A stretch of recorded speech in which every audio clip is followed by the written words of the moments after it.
आज की कहानी YouTube चैनल पर मैं धनंजय जैन आप सभी का हार्दिक अभिवादन करता हूँ। दोस्तों, प्रतापगढ़ के राजा प्रताप सिंह 1 महीने से बिस्तर के ऊपर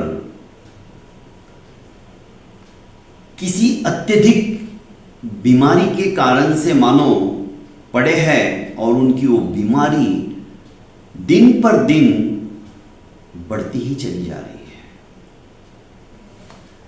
राजवैद्य भी उपचार करते करते थक गए थे। उन्होंने अपने उपचार के अंदर कोई कसर नहीं छोड़ी थी। उद्भट विद्वान थे, अनेक जड़ी बूटियों का भी वो ज्ञान रखते थे। नाड़ी देख के ही समझ जाते थे कि बीमारी क्या है, और राजवैद्य को भी राजा की इस बीमारी का पता नहीं चल रहा था। एक दिन महारानी वैशाली ने राजवैद्य को बुलाकर कहा कि वैद्य जी, 1 महीने से आप महाराज की परिचर्या कर रहे हो, उन्हें अलग अलग औषधियां देकर उनके स्वास्थ्य को रिकवर करने की कोशिश कर रहे हो, पर मैं देख रही हूं आपको उसमें सफलता नहीं मिल रही है। ऐसी कौन सी व्याधि है जो आप उसका उपचार भी नहीं कर पा रहे हो? वैद्य जी ने कहा कि महारानी जी, माफ करना, मैंने अपनी तरफ से अथक प्रयास कर लिया। मैं रात दिन महाराज के पास बैठकर यही सोच रहा हूं कि आखिर ऐसी कौन सी बीमारी है जो कि मेरे भी पकड़ में नहीं आ रही है। आज तक मैंने महाराज की नब्ज देखकर बता दिया है कि कौन सी बीमारी है और क्या उपचार है उसका, कौन सी दवाई लेनी चाहिए, पर आज मैं अपने आप को असहाय महसूस कर रहा हूं। मुझे इनकी व्याधि समझ में ही नहीं आ रही है, और मैं महाराज से पूछता हूं तो महाराज कुछ बोलते ही नहीं है। और जब तक मरीज अंदर क्या चल रहा है वो बताएगा नहीं, तकलीफ कहां है वो इंगित नहीं करेगा, तो भला मैं भी क्या दवाई दे पाऊंगा। मुझे तो लगता है महाराज किसी मानसिक व्याधि से संत्रस्त है, और जब तक वे बताएंगे नहीं उनको क्या पीड़ा है, क्या तकलीफ है, क्या दुख है, तब तक उसका निराकरण भी नहीं हो सकता। दूसरे ही दिन रानी वैशाली महाराज प्रताप सिंह के पास पहुंचती है। उनके चरणों को दबाते हुए कहने लगती है कि महाराज, ऐसी क्या बात है जो आप मुझसे भी छुपाना चाहते हो?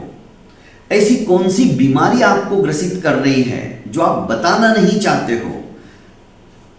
वैद्यराज भी आपका उपचार करते करते थक गए, आप उन्हें भी नहीं बता रहे हो, क्योंकि मैंने सुना है कि डॉक्टर को यदि हम बीमारी नहीं बताएंगे तो हम उस व्याधि से उन्मुक्त भी नहीं हो सकते, उस व्याधि को हम दूर भी नहीं कर पाएंगे। तो महाराज, क्या बात है? मैं आपकी अर्धांगिनी हूं, आप मुझे निसंकोच होकर जो भी चल रहा है आपके मन में बता दीजिए। पर महाराज प्रताप सिंह कुछ नहीं बोले, सिर्फ रानी को एकटक देखते रहे। रानी मन ही मन भगवान से प्रार्थना करने लगी कि हे प्रभु, मेरे महाराज को आप लंबी उम्र दो और उनको इस व्याधि से शीघ्र मुक्त कर दो। अब इनकी ये व्याधि मुझसे नहीं देखी जाती। अब राजा धीरे धीरे बिस्तर से उठना भी नहीं चाहते थे, क्योंकि चिंता और चिता सिर्फ एक अनुस्वार का, एक बिंदु का ही फर्क है। चिता तो मुर्दे को जलाती है, आत्मा शरीर से निकल जाता है, शरीर निष्प्राण हो जाता है, तब चिता के अंदर दाह संस्कार कर दिया जाता है और चिता उस शरीर को जलाती है, अर्थात मृत्यु के पश्चात चिता जलाती है। पर चिंता व्यक्ति को जीते जी जलाने लगती है, और यही हो रहा था। आखिर अपना समस्त राज्य का उत्तरदायित्व, कारोबार महाराज ने अपने प्रधानमंत्री वीरेंद्र सिंह को सौंप दिया। वीरेंद्र सिंह महाराज के अत्यंत हितैषी थे, महाराज का हमेशा अच्छा सोचने वाले थे। यही सोचकर महाराज ने ये निर्णय लिया, और आज के बाद मेरा समस्त कार्यभार आप ही संभालोगे, जब तक कि मैं स्वस्थ नहीं हो जाऊं, जब तक कि मेरी बीमारी दूर ना हो जाए। वीरेंद्र सिंह भी सुचारू रूप से प्रतापगढ़ के राज्य का संचालन करने लगे। इधर एक दिन राजगुरु राजा से मिलने के लिए आते हैं, और जब राजगुरु ने राजा की यह हालत देखी तो कहने लगे कि महाराज, आपकी चिंता क्या है मैं भली भांति जानता हूं। आप अंदर ही अंदर पुत्र प्राप्ति के वियोग में दुखी हो रहे हो। आपको एक चिंता सताए जा रही कि कैसा मेरा नसीब है कि अब मैं 60 के ऊपर हो गया हूं और मुझे अभी तक मेरे घर आंगन के अंदर किलकारियां करने वाला कोई नवजात शिशु नहीं आया, जिसे मैं अपने अंक में लेकर, अपनी गोदी में लेकर खिला सकूं, मेरे पश्चात इस राज्य की धुरा उसके कंधों के ऊपर दे सकूं। पर महाराज, आपकी इस चिंता करने से क्या होगा? आप मेरी मानो तो दूसरा विवाह कर लो। राजा बीमारी के अंदर होते हुए भी, क्षीण हो गई थी काया, फिर भी जोरों से हंस पड़े कि राजगुरु जी आप क्या बात कर रहे हो? भला इस उम्र में, इस ढलते पड़ाव में मेरे से कौन विवाह करेगा? कौन अपनी लड़की का हाथ मेरे हाथों में देगा? और मैं क्यों दूसरा विवाह करूं? मैं तो ऑलरेडी वैशाली से बहुत प्रेम करता हूं। भला मैं अपनी रानी को छोड़कर दूसरे के बारे में सोच भी कैसे सकता हूं? महाराज, मेरी बात ध्यान से सुनो। रानी वैशाली कभी भी पुत्रवती नहीं हो सकती। संतति उसके भाग्य में ही नहीं है। उसके कोख से कोई बच्चा ही नहीं पैदा होगा। इसीलिए मैं आपको कह रहा हूं कि आप दूसरा विवाह कर लो। पर राजगुरु, दूसरा विवाह करने से क्या मेरी समस्या का समाधान हो जाएगा? क्या वो समस्या मेरी बरकरार रहेगी? जब इसी से नहीं हुआ तो दूसरी से क्या होगा? राजगुरु कहने लगे कि नहीं, मैंने जो तुम्हारे भाग्य के अंदर देखा है, जो तुम्हारे भाग्य के अंदर लिखा है, वही सब कुछ बता रहा हूं। सुनो, तुम्हारे भाग्य के अंदर एक कन्या लिखी हुई है। पर राजगुरु, मुझे तो पुत्र की प्राप्ति चाहिए, मेरा वंश कैसे चलेगा? कि नहीं, तुम्हारे भाग्य में एक ही संतान लिखी है, और वो भी कन्या रत्न। सुनो, हमारे राज्य सीमा के बाहर जो तापी नदी प्रवाहित हो रही है, उस तापी नदी के किनारे रामदास नाम का एक मल्लाह अपनी छोटी सी नौका को इस किनारे से उस किनारे और उस किनारे से इस किनारे पर चलाता है। जो यात्रीगण उसकी नौका के अंदर बैठते हैं, वो जो कुछ धनराशि उसे देते हैं, उसी से उसका और उसकी नवजात जो कन्या थी आज बहुत सुंदर और सयानी हो चुकी है, उसे इकलौती कन्या है और आज वो युवावस्था के दहलीज के ऊपर उसने अपना कदम रख दिया है। उसका नाम है नीलिमा। उससे तुम विवाह करोगे और उसी से तुम्हें एक कन्या रत्न की प्राप्ति होगी। अब ये तुम्हारे ऊपर है कि तुम क्या सोचते हो, पर भाग्य का लिखा कभी टाला नहीं जा सकता, क्योंकि लिखितमपि ललाटे प्रोज्झितुम कः समर्थ।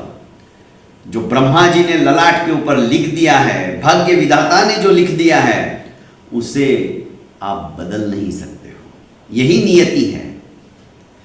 एक बात और, आप कह रहे थे ना मेरे हाथ में कौन पिता अपनी लड़की का हाथ देगा, तो रामदास मल्लाह के पास तुम स्वयं जाओ और उसकी पुत्री नीलिमा का हाथ मांगो। एक बात और ध्यान से सुन लो, तुम्हें जब पुत्री रत्न की प्राप्ति होगी तो वो बात अत्यंत गोपनीय रखना। पर महाराज, राजगुरु, आप कैसी बात कर रहे हो? भला मैं पिता बनूं, इस राज्य का राजा, और लोगों को पता नहीं चले? नहीं, पता चलेगा, पर पुत्री हुई है ये पता मत चलने देना। आप यही कहना कि राजकुमार घर आंगन के अंदर किलकारियां मारने के लिए पैदा हुआ है। पर क्यों मैं ऐसा झूठ क्यों बोलूं? सुनो, इस रहस्य को जब तक रहस्य बनाए रखोगे तब तक तुम्हारे लिए और तुम्हारी पुत्री के लिए कभी कोई दुख नहीं आएगा। पर जैसे ही ये बात उजागर हो गई, तुम्हारी पुत्री के साथ साथ तुम्हें भी भयंकर दुखों का सामना करना पड़ेगा। यही नियति है और इस नियति को बदलना आसान नहीं है। पर गुरुदेव, ये कैसे संभव है? संभव है।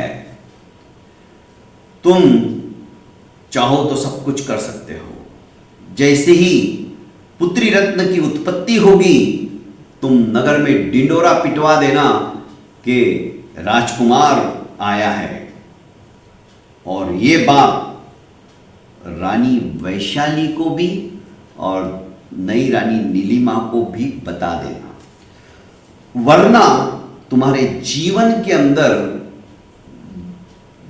दुखों का इस तरह का तूफान आएगा कि शायद तुम्हारी जगह कोई दूसरा रहता तो सह नहीं पाता, पर तुम उसे भी सहोगे। यही नियति है। भविष्य में मान लो तुम्हारी पुत्री का पर्दाफाश हो गया, ये राज खुल गया किसी कारणवश, तो यथाशीघ्र तुम अपनी बेटी का विवाह उसी से करवाना जो तुम्हारी बेटी को तलवारबाजी के अंदर पराजित कर दे। राजा एक एक बात राजगुरु की बड़े ध्यान से सुन रहे थे। आखिर राजगुरु के जाने के पश्चात महाराज रानी वैशाली के कक्ष में आते हैं और कहने लगते हैं कि रानी, अब मेरी बीमारी का मुझे इलाज मिल गया। रानी बड़ी खुश हुई कि क्या बात है कि हमारे भाग्य के अंदर पुत्र रत्न तो नहीं पर पुत्री जरूर है, और वो भी यदि मैं दूसरा विवाह करूं तो। रानी वैशाली कहने लगी कि महाराज, सच कहूं तो मेरी भी बलवती इच्छा है कि हमारे घर आंगन के अंदर कोई नन्हा सा फूल खिले। और क्या कहा राजगुरु ने? राजगुरु ने जो जो बात कही थी, राजा प्रताप सिंह ने महारानी वैशाली को सब कुछ सुना दी। वैशाली खुश हो गई और कहने लगी कि महाराज शुभस्य शीघ्रम, अब आप देरी मत करो, आप जितना जल्दी हो सके मल्लाह रामदास के पास चले जाओ और उनसे अपनी कन्या का हाथ मांग लो। राजा तापी नदी के किनारे रामदास जो मल्लाह होता है उसके पास पहुंचते हैं। रामदास महाराज को देखकर हतप्रभ हो जाता है, कहने लगता है कि महाराज क्या बात है, आज आप इस गरीब की नौका के पास, क्या आपको दूसरे किनारे जाना है? आप बैठिए मेरी नौका के अंदर, मैं आपको पहुंचा देता हूं। महाराज प्रताप सिंह कहने लगे कि नहीं, मैं तुम्हारे पास आया हूं, तुम्हारी नौका में बैठने के लिए नहीं आया हूं, और मेरा तुम्ही से काम है। ये सुनते ही मल्लाह रामदास आश्चर्यचकित हो जाता है कि महाराज को मेरे से क्या काम पड़ गया? क्या मेरे भी भाग्य उस केवट की तरह है जो गंगा पार भगवान राम को जाना था तो वे केवट की नाव चढ़े थे?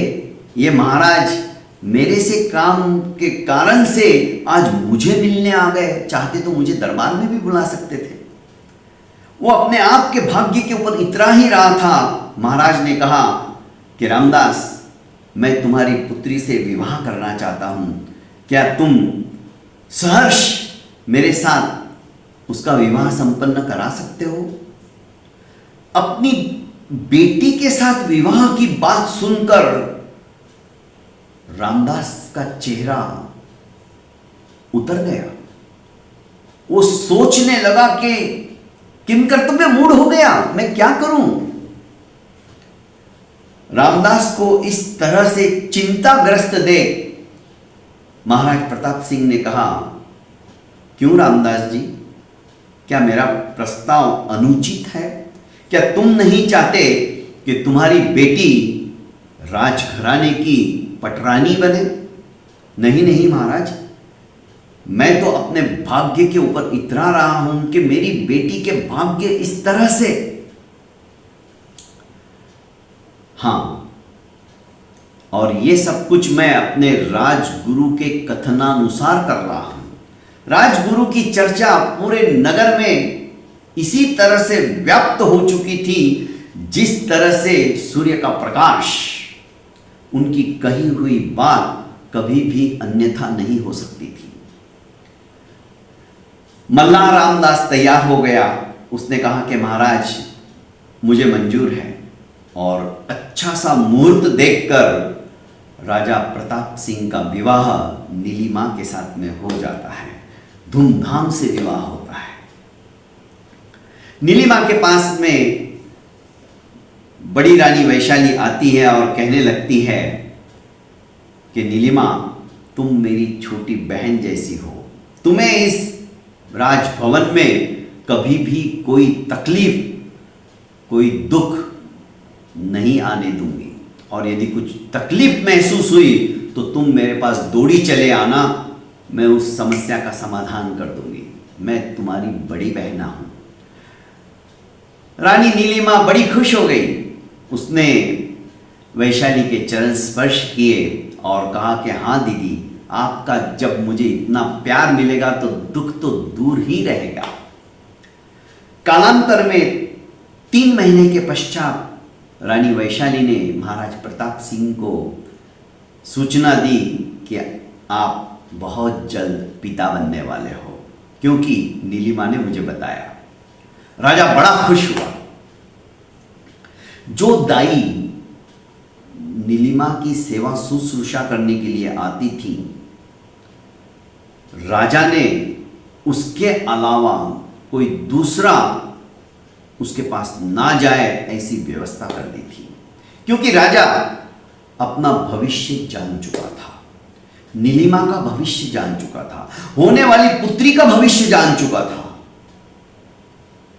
अब वो दिन जिसकी की प्रतीक्षा थी, महाराज प्रताप सिंह को आ गया। उसी दाई ने, जो कि दासी भी थी, महाराज प्रताप सिंह के कक्ष में आकर कहा कि महाराज बधाई हो, आपको कन्या रत्न की प्राप्ति हुई है। प्रताप सिंह ने अपने गले का हार निकालकर उस दाई को दे दिया और कहा कि बस अब तेरे मुंह से राजकुमारी अथवा कन्या रत्न की प्राप्ति हुई है, ये कभी नहीं निकलना चाहिए, ये तेरा इनाम है। पर किसी दिन मुझे पता चला या मेरे गुप्तचरों से मुझे ज्ञात हुआ कि तूने यह रहस्य किसी और को बताया है, तो मैं तेरा सर धड़ से अलग कर दूंगा। राजकुमार हुआ है, यही बात तुम सबको कहोगी। दासी और दाई ने कहा कि हाँ महाराज, मैं ऐसा ही कहूंगी, आप निश्चिंत रहिए, अब यह गलती मेरे से दोबारा नहीं होगी। दाई वहां से चली गई। इधर महाराज बड़े खुश थे, चलो पुत्र नहीं सही पुत्री ही की प्राप्ति हो गई, जो भी इसका पति होगा वो इस राज्य की धुरा को संभालेगा, ये सोचती। पर मैं अपनी इस पुत्री को सचमुच में एक पुत्र की भांति ही पालूंगा, किसी को महसूस ही नहीं होने दूंगा कि ये राजकुमारी है, ये राजकुमार की तरह ही दिखेगा। और राजा ने उसी तरह से उसका लालन पालन करवाना शुरू करवा दिया। जब 7 वर्ष की आयु हुई, राजकुमारी बोलने लगी, तो राजा ने एक दिन अपने पास बुलाया और कहा कि बेटा, अब मैं तुम्हें गुरुकुल में शस्त्र और शास्त्र इनका विद्याध्ययन करने के लिए भेजूंगा, तुम्हें वहां जाना है। महर्षि ब्रह्मानंद हमारे यहाँ के उद्भट विद्वान हैं और शस्त्र कला के अंदर उनके जैसा निष्णात कोई नहीं है।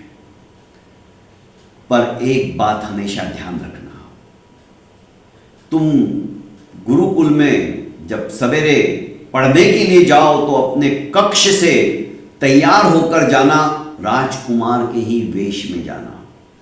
तुम राजकुमारी हो, ये किसी को भनक नहीं लगनी देनी चाहिए। उसने कहा कि ठीक है पिताश्री, मैं ऐसा ही करूंगी। और करीब 10 साल की शिक्षा दीक्षा के पश्चात महर्षि ब्रह्मानंद ने जब राजकुमार को इतना निष्णात कर दिया,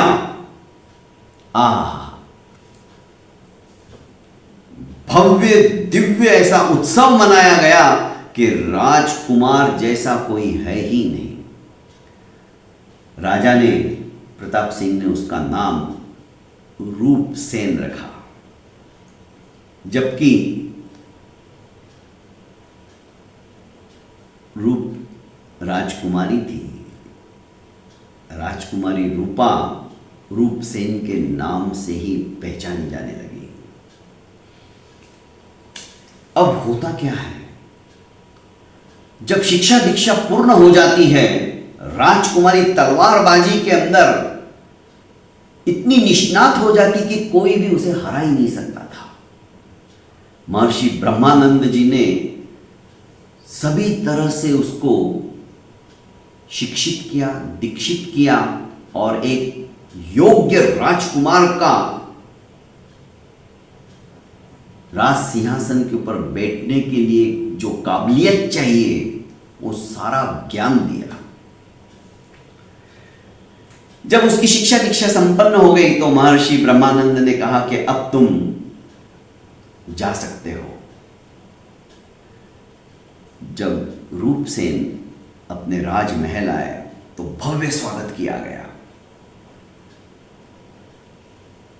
रूपसेन की शिक्षा दीक्षा देख महाराज प्रताप सिंह फूले नहीं समा रहे थे। अब उन्होंने कहा कि बेटा, कल से तुम मेरे साथ राज दरबार में चलोगे और मेरे ही बगल में जो सिंहासन है उसके ऊपर बैठोगे, ताकि राज्य में क्या चल रहा है, राज्य की नीतियां कैसी होती है, धीरे धीरे तुम ये सब कुछ सीखोगे। रूपसेन ने कहा कि पिताश्री, एक बात मुझे आप समझाइए, मैं राजकुमारी हूं, फिर भी आप भी मुझे राजकुमार करके बुलाते हो, पुकारते हो, रूपसेन बुलाते हो, ऐसा क्यों? क्या बात है? ये क्या रहस्य है? मैं नहीं समझ पा रही हूं। अब महाराज प्रताप सिंह ने अपनी बेटी रूपा को सब कुछ, जो भविष्यवाणी राजगुरु ने की थी 17 वर्ष पहले, वो सब कुछ सुना दिया। बेटा, मैं तुम्हारी भलाई के लिए ही तुम्हें राजकुमार के नाम से बुलाता हूं और इस रहस्य को रहस्य ही बनाए रखना चाहता हूं, क्योंकि जिस दिन इस रहस्य से पर्दा हट जाएगा उस दिन तुम्हारे जीवन के अंदर दुखों का सैलाब आना शुरू हो जाएगा और मेरे भी जीवन में दुख आएगा और तुम दुखी होते हुए मैं देख नहीं पाऊंगा। इसलिए बेटा, इस रहस्य को रहस्य ही बना रहने दो। राजकुमारी भली भांति समझ गई थी। उसने कहा कि ठीक है पिताजी। अब सवेरे वो भी तैयार होकर गले में माला, राजकुमार उचित वस्त्रों का परिधान धारण कर, मुकुट पहनकर राजा के बाजू में जो सिंहासन था उसके ऊपर बैठने लगी। लोगों को यही पता था कि राजकुमार है, कोई इस भेद को नहीं जानता था सिवाय राजा के परिजनों के अलावा और उस दाई के अलावा, दासी के अलावा। पर दासी का तो मुंह महाराज प्रताप सिंह ने यह कहकर बंद कर दिया था, यदि गलती से भी तेरे मुंह से कभी निकला कि राजकुमार नहीं राजकुमारी है और नगर में पता चला तो मैं तेरा धड़ सर से अलग कर दूंगा। उस वजह से दासी भी चुप थी, दाई भी चुप थी। अब एक दिन राज दरबार भरा पड़ा था, खचाखच। कोई निर्णय देना था राजा को। अपने पुत्र रूपसेन के साथ में राजा जब सीढ़ियां चढ़ रहे थे तो अचानक राजकुमार रूपसेन का पैर फिसलता है और वे सीढ़ियों से गिर पड़ते हैं। मुकुट नीचे गिर जाता है। मुकुट के गिरते ही रूपसेन, जो कि रूपा थी, उसके जो लंबे बाल है जो मुकुट के अंदर आवेष्टित करके रखते, वो बिखर जाते, खुल जाते हैं। सभी दरबारी स्तब्ध होकर देखते रह जाते हैं कि ये क्या हो रहा है। रूपसेन के इतने बड़े बाल, कहीं रूपसेन रूपवती तो नहीं है? कानाफूसी होने लगी। राजा ने भी जब देखा तो उनका चेहरा मलिन हो गया, ये सोचकर कि आज रहस्य से पर्दा उठ गया है। समझ में नहीं आ रहा था राजा को अब मैं क्या करूं। पर नियति को सलाम है, नियति को सचमुच में कोई टाल नहीं सकता। राजा ने अपने आप को संभाला। रूपसेन ने भी फिर से मुकुट पहना, पर रूपसेन का चेहरा भी जैसे मुरझा गया। फिर भी राजा ने हिम्मत करके अपने सिंहासन के ऊपर बैठकर कहा कि सुनो, तुम सभी रूपसेन के बालों को देखकर सोच रहे होंगे कि ये कहीं लड़की तो नहीं। हिम्मत किसी की थी नहीं बोलने की, पर रहस्य से पर्दा तो हट गया था। राजा ने कहा, अब जब रहस्य से पर्दा ही हट गया तो मैं अपनी प्रजा से भी क्यों छुपाऊं। और उन्होंने राजगुरु की बताई हुई समस्त बात अपनी प्रजा को बता दी, क्योंकि प्रजा को भी वे पुत्रवत प्रेम करते थे। भाग्य के अंदर ऐसा भी होता है, प्रजा को पहली बार पता चला। पर वे खुश थे कि नहीं, हमें राजकुमारी भी है तो क्या हुआ, हमें कभी भी ऐसा फर्क हमने महसूस ही नहीं किया कि ये राजकुमारी है। हम तो इन्हें राजकुमारी समझेंगे। और जिस तरह से राजकुमार आपके पश्चात हमारे साथ व्यवहार करने वाले, वो आज ही हमें दिख रहा है। इनके सानिध्य में प्रजा कभी भी दुखी नहीं होगी। पर राजा जानते थे कि इस रहस्य से पर्दा हटते ही राजकुमारी रूपसेन के जीवन के अंदर समस्याओं का सैलाब आने वाला है। पूर्णमासी 2 दिन पश्चात ही थी। रानी वैशाली ने कहा, महाराज हम गंगा स्नान करना चाहते हैं। मैं और नीलिमा हम दोनों जाते हैं और गंगा स्नान करके आते। पूनम के दिन गंगा स्नान करना अत्यंत पवित्र रहता है और पुण्य का कारण रहता है। अब रहस्य से पर्दा हटी गया है तो हमें पुण्यार्जन करना ही पड़ेगा, और गंगा स्नान जैसा पुण्य कोई नहीं। महाराज ने हंसते हंसते कहा कि सावधानी से जाना, क्योंकि महाराज जानते थे अब विपत्ति आने वाली है। और इनकी सोच थी कि हम गंगा स्नान करेंगे तो शायद हमारे कलिमल, शायद हमारे पाप वो नष्ट हो जाएंगे, शायद जो आने वाली समस्याएं हैं वो समाप्त हो जाएगी। महाराज प्रताप सिंह की इजाजत लेकर रानी वैशाली और रानी नीलिमा दोनों गंगा स्नान के लिए अपने रथ में बैठकर निकल जाती है। जैसे ही गंगा तट के ऊपर पहुंचते हैं, एक छोटी सी नौका नीलिमा देखती है। नीलिमा को नौका चलाना आता था, क्योंकि रामदास ने सब कुछ अपनी बिटिया को सिखा के रखा था। तो कहने लगी कि दीदी क्यों नहीं गंगा स्नान से पहले हम थोड़ा सा नौका विहार कर ले, नौका भी बंधी हुई है, बहुत समय हो गया नौका विहार करते हुए, चलो ना, मैं नौका को अच्छी तरह से चलाना जानती हूँ। रानी वैशाली तैयार हो गई, दोनों बैठ गए और नौका धीरे धीरे चलाती हुई नीलिमा गंगा के मध्य स्थल तक पहुंच गई। और मध्य स्थल पर पहुंचते ही इस तरह से गंगा में भंवर उठा कि उनकी नाव सीधी उस भंवर के अंदर डूबने लगी। किनारे पर खड़े हुए जितने भी प्रहरी थे, राजा के सिपाही थे, जो रानी नीलिमा और वैशाली के साथ आए थे, वो देखते ही रह गए और उनके देखते देखते ही जल समाधि इन दोनों की हो गई। अब गोताखोरों को बुलाया गया। सिपाहियों ने, जो तैरना जानते थे, उन्होंने झंपापात करके गंगा के अंदर द्रुत गति से तैर कर गए, पर कहीं पर भी इन दोनों का शव नहीं मिला। ये मानो गंगा ने इन्हें अपने उदर के अंदर समाहित कर लिया। थके हारे रात्रि के समय जब सैनिक पहुंचे और उन्होंने महाराज प्रताप सिंह के सामने हाथ जोड़कर कहा कि महाराज, रानी वैशाली और रानी नीलिमा को हम बचा नहीं पाए, वे भंवर के अंदर फंस गई और लुप्त हो गई। गोताखोरों ने भी उनके शरीर को ढूंढने की कोशिश की, पर उनकी जो बॉडी है, मृत शरीर नहीं प्राप्त हुआ।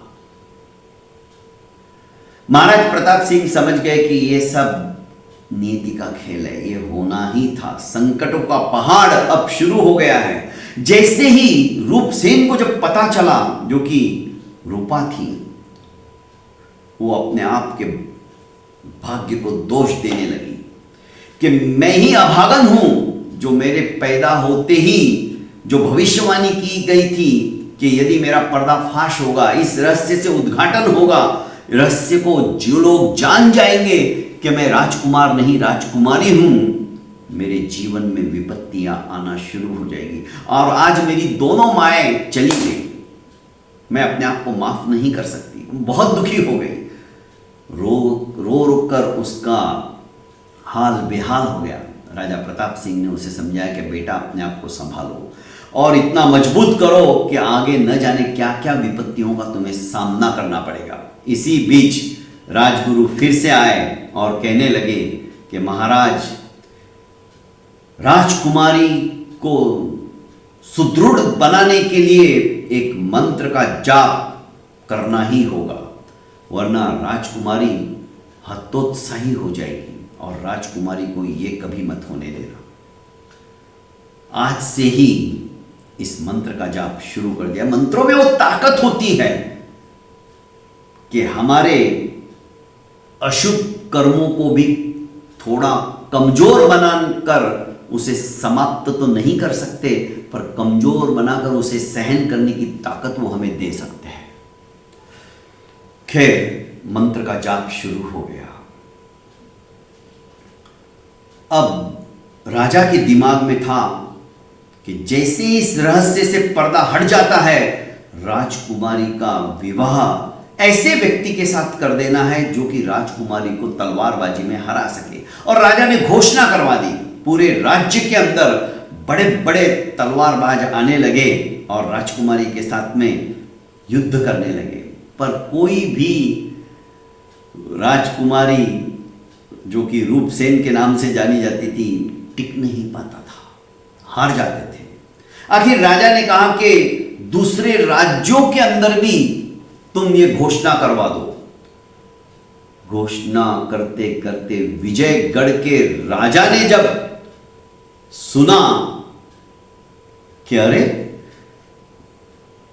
प्रताप सिंह की इकलौती लाडली राजकन्या को जो तलवारबाजी के अंदर हरा देगा, उससे उसका वो विवाह कराने वाले हैं, क्यों नहीं मैं इस अवसर का फायदा उठाऊं।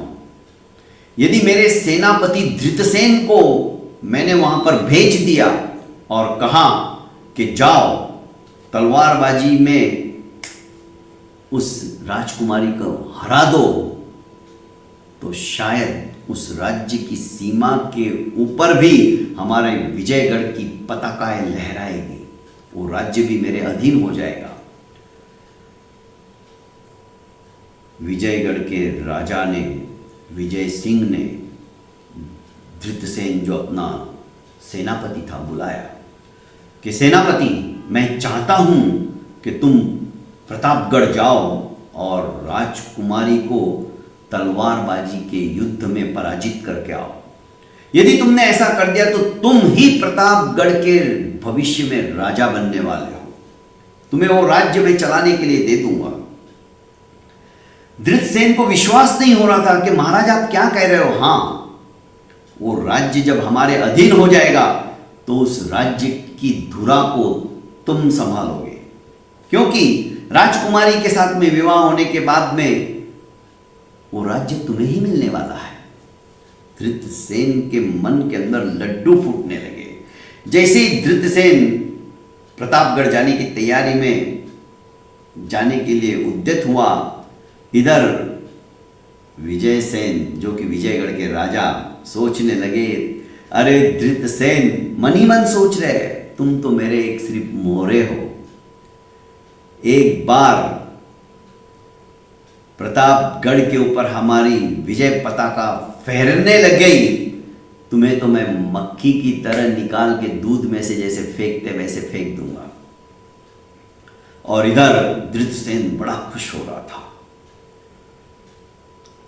फिर भी अब जब उसने प्रतापगढ़ जाकर राजकुमारी को हराने के लिए महाराज प्रताप सिंह को कहा कि मैं युद्ध के लिए तैयार हूं, प्रताप सिंह ने भी कहा कि कोई बात नहीं, आज तक तो कितने ही बड़े बड़े धुरंधर योद्धा आके चले गए तलवारबाजी वाले, पर वो भी नाकामयाब रहे, तुम भी आजमा के देख लो। और वही हुआ। राजकुमारी के साथ में तलवारबाजी का युद्ध करते करते अंततोगत्वा धृतसेन ने राजकुमारी को हरा दिया। अब राजा प्रताप सिंह ने पूछा कि तुम कौन हो, अपना परिचय दो। धृतसेन ने कहा कि मैं विजयगढ़ के महाराज विजय सिंह का सेनापति हूं। प्रताप सिंह खुश हो गए, कोई बात नहीं, जैसा मैंने घोषणा करवाई थी किसी ना किसी के साथ तो मेरे को अपनी बिटिया का विवाह कराना ही था, तुम्हारे ही साथ सही। और बड़ी धूमधाम से उनका विवाह संपन्न हो जाता है।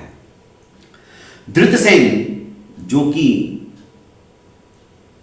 अपनी पत्नी राजकुमारी रूपा को लेकर जब विजयगढ़ पहुंचता है, अपने घर पे पहुंचते ही जो छोटे छोटे जय और विजय दो बच्चे भागते हुए आते हैं और धृतसेन को लिपट जाते हैं और कहते कि पिताजी आप कहाँ चले गए थे। जैसे उन दो बच्चों को इस तरह से लिपटता देख रूपा कहने लगी कि ये कौन है, क्या तुम शादीशुदा हो, क्या तुम्हारा पहले से ही विवाह हो चुका है।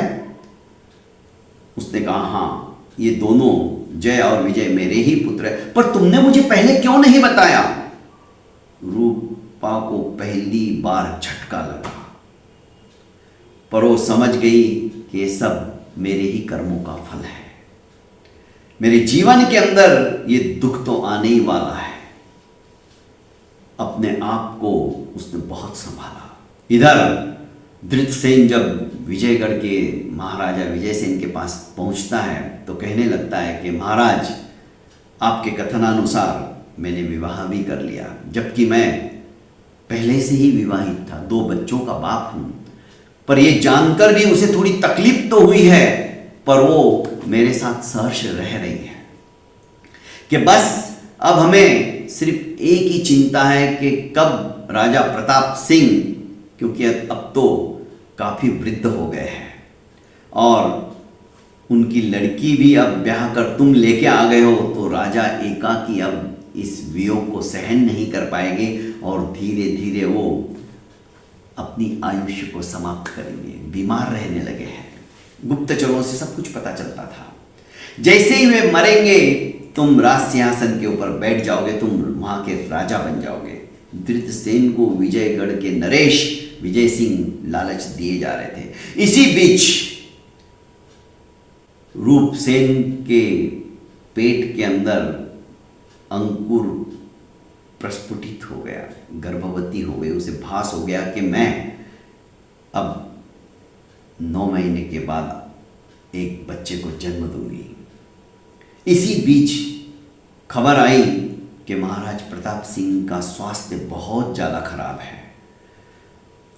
अपने पति जो सेनापति धृतसेन थे,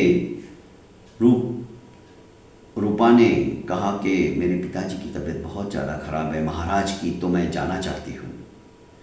और वो वहाँ से इजाज़त लेकर प्रतापगढ़ पहुँच जाती है। अंतिम समय चल रहा था। राजा प्रताप सिंह ने कहा कि बेटा, अब पता नहीं ये जीवन की लीला कब समाप्त हो जाए, कब ये हंसा इस शरीर को छोड़कर दूसरी गति के लिए प्रयाण कर दे, उड़ जाए। इसलिए बेटा मैं चाहता हूं कि मेरे जीते जी इस प्रतापगढ़ की राज्य की धुरा को तुम अपने कंधों के ऊपर सहर्ष उठा लो। मैं तुम्हारा राज तिलक करना चाहता हूं। धूमधाम से राज तिलक की तैयारियां होने लगी, क्योंकि प्रजा भी यही चाहती थी कि राजा के पश्चात राजकुमारी ही हमारी राजा बने, हमारे राज्य की धुरा को संभाले। प्रजा राजकुमारी से बड़े खुश थी। संपन्न हो गया। इस बीच राजकुमारी रूपा की एक दासी थी प्रतीक्षा। उसने कहा कि राजकुमारी जी, इस समय में आपको ज्यादा से ज्यादा प्रकृति सौंदर्य के बीच में रहना चाहिए। महाराज प्रताप सिंह की भी तबीयत ठीक नहीं रहती और आपके कंधों के ऊपर इस समय में पूरे राज्य का भार आ गया है, क्योंकि आप पेट से हो। पर पेट में रहे बच्चे की स्वास्थ्यता के लिए, उसको हेल्दी बनाए रखने के लिए आपको उद्यान के अंदर भ्रमण करना चाहिए। प्रकृति सौंदर्य को निहारना चाहिए, अपने आप के लिए भी आपको समय देना चाहिए। एक दिन राजकुमारी रूपा अपने उद्यान में परिभ्रमण कर रही थी, तो वहीं प्रतीक्षा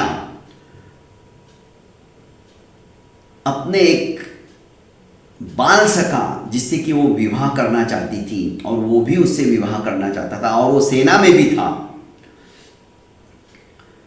उनका वार्तालाप चल रहा था। पेड़ के पीछे दूसरी तरफ मुंह करके बैठे हुए थे।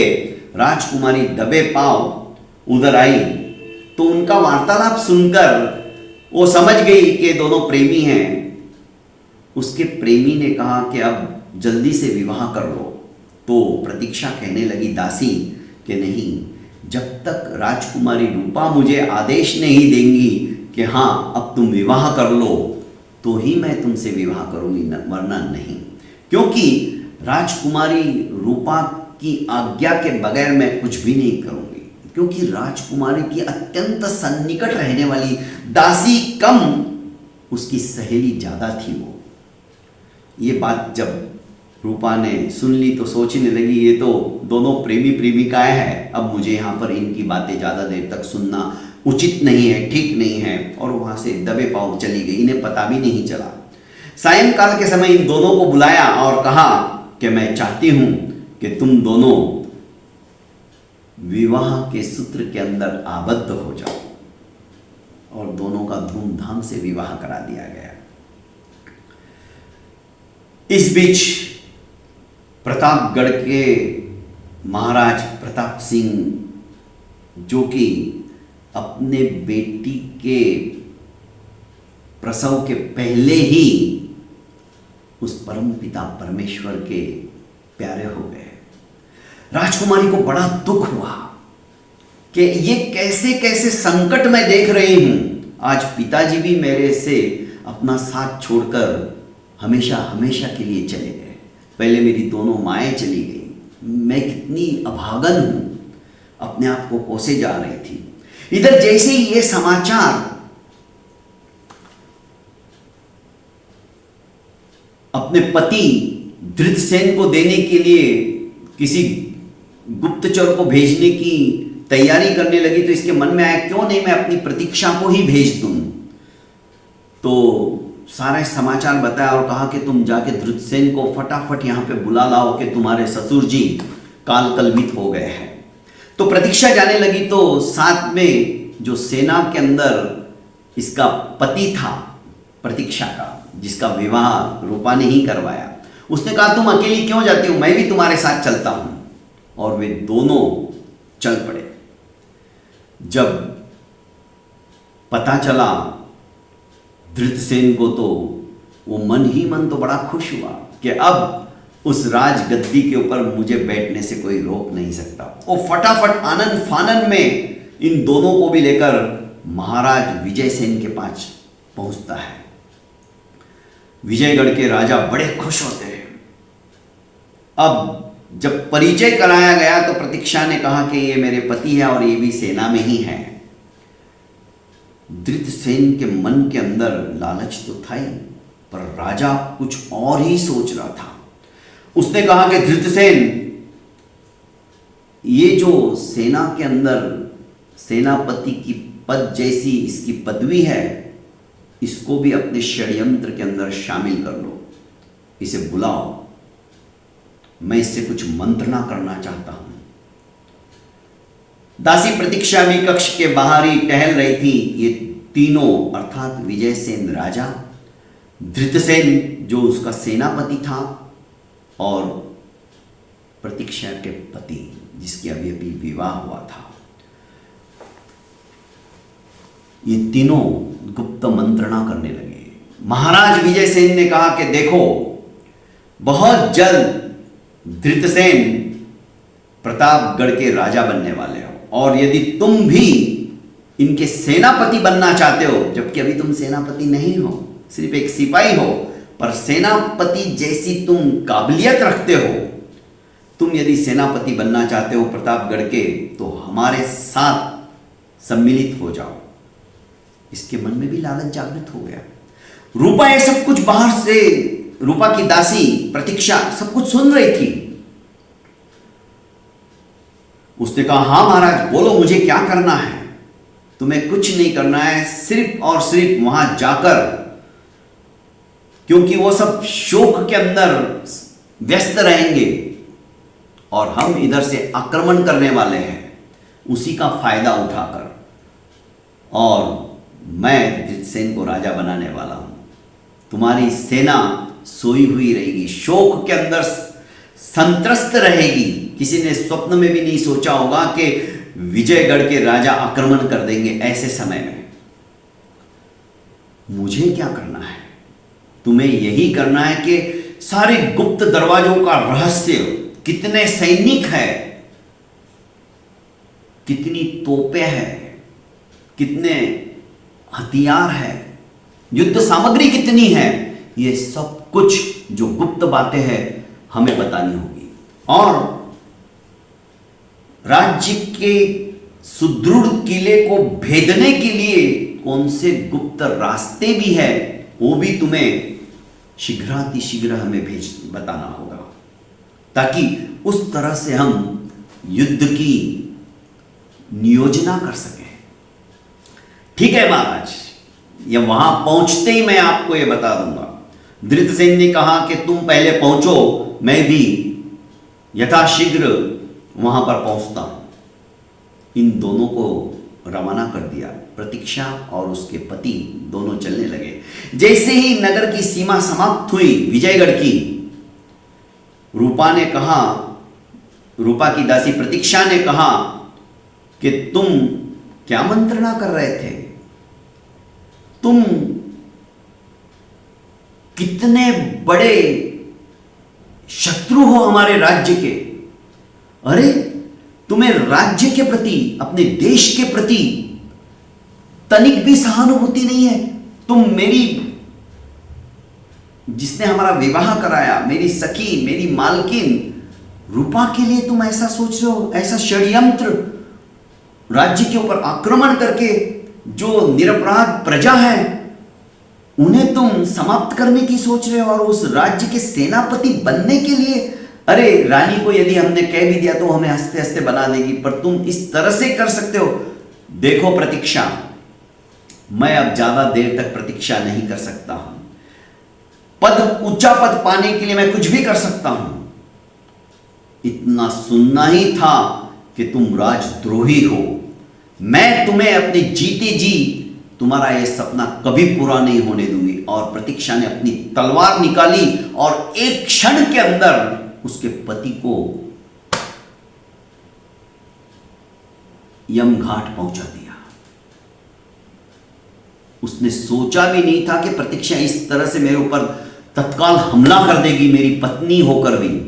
पर सचमुच में देश के प्रति, अपने राष्ट्र के प्रति प्रतीक्षा के अंदर भरपूर कूट कर राष्ट्रभक्ति भरी पड़ी थी। वो पहुंची और रूपा को उसने कहा कि ऐसी ऐसी विपत्ति आने वाली है। रूपा सोच भी नहीं सकती थी कि धृतसेन जो मेरा पति है वो भी इस तरह से षड्यंत्र कर सकता है। अरे, देर सवेर तो मैं खुद ही उसे ही राजा बनाने वाली थी, पर अब नहीं। उसने जो कुछ विद्याएं सीखी थी, कलाएं सीखी थी ब्रह्मानंद महर्षि से, अब युद्ध के मैदान में ही मैं उसे सबक सिखाऊंगी। युद्ध की तैयारियां इधर शुरू हो गई। इधर महाराज विजयगढ़ के विजय सिंह और धृतसेन सोचने लगे कि अभी तक गुप्त समाचार क्यों नहीं मिले। उसने कहा कि महाराज, अब व्यर्थ के अंदर समय व्यतीत करना मूर्खता है। चलो, सैनिक बल लेकर वो चल पड़े युद्ध के लिए। इधर ये तो पहले से ही तैयार थे। रूपा की जो दासी थी, उस प्रतीक्षा ने सब कुछ बता दिया। जब देखा कि इनकी भी सेना तैयार है, तो विजय सेन ने सोचा कि जरूर प्रतीक्षा के पति ने सब कुछ बता दिया है, वरना ये सैनिक इतनी जल्दी तैयार नहीं हो सकते।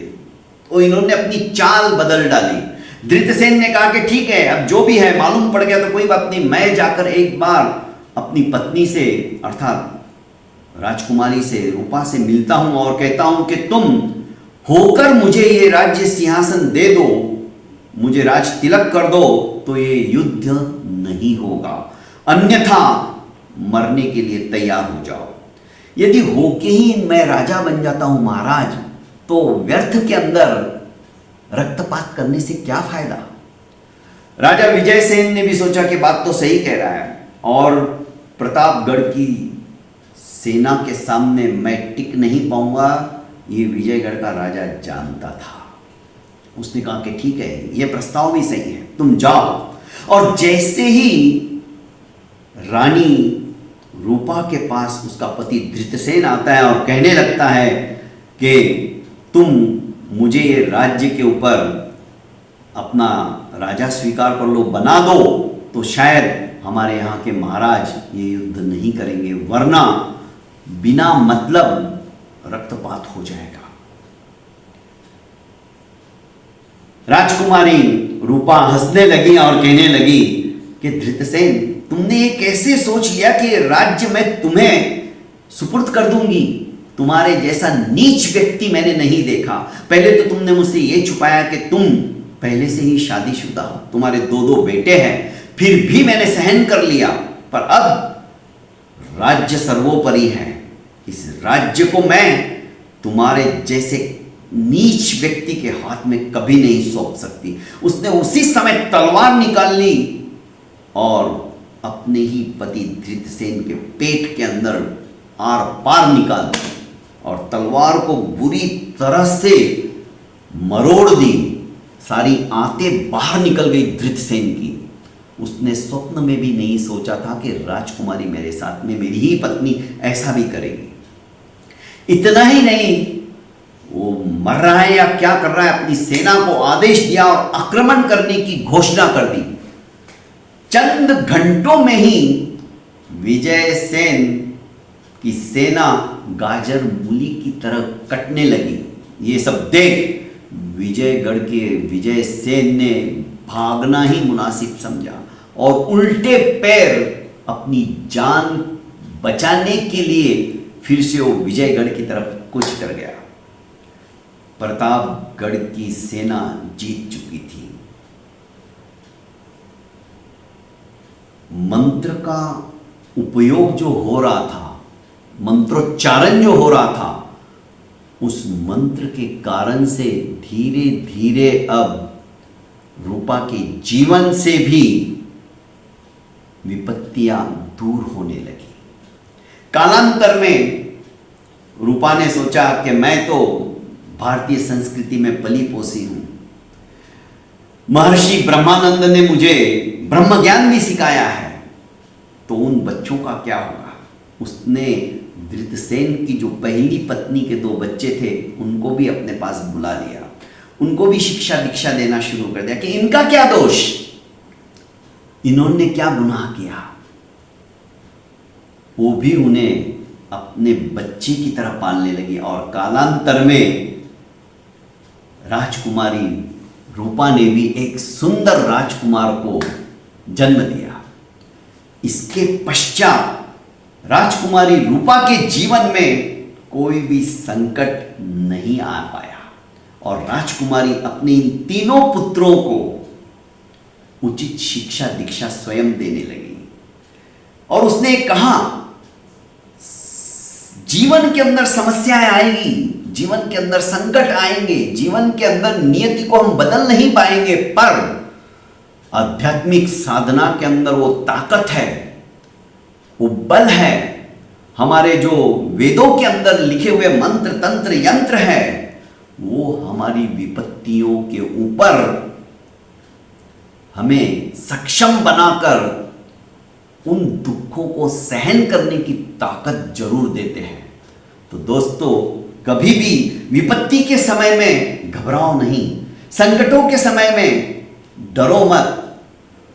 जो लिखा है वो तो होने ही वाला है, ये सोच के हतोत्साही मत हो जाओ और सब कुछ नियति के ऊपर ही मत छोड़ दो। पुरुषार्थ करो, मेहनत करो, उद्यम करो। हम कुछ ना कुछ तो अपने भाग्य को बदल ही सकते हैं। उन समस्याओं को सहन करने की ताकत अपना ही सकते हैं। बहुत बहुत धन्यवाद दोस्तों। प्रति गुरुवार को ऐसी ही एक से बढ़कर एक कहानियां, यदि आप नई नई कहानियां जो कि अनसुनी है आप सुनना चाहते हो और आप मेरे पहले से ही सब्सक्राइबर हो, तो एक लाइक तो बनता ही है। लाइक के साथ साथ कमेंट बॉक्स में जरूर अपना अभिमत लिखिएगा और उस भाग्य के देवता को प्रणाम करते हुए हर हर महादेव जरूर लिखिएगा। मैं समझ जाऊंगा कि आपको मेरी कहानी अच्छी लगी हुई है। और दोस्तों, प्रति गुरुवार को ऐसी ही नई कहानी आपके लिए मैं लाता रहूंगा। ये चैनल जितना जल्दी ग्रोथ करेगा उसके पीछे सिर्फ और सिर्फ आपका ही आशीर्वाद रहेगा, और यही आशीर्वाद मुझे नित नई कहानियां आपके सामने प्रस्तुत करने का हौसला दिलाती है। बहुत बहुत धन्यवाद।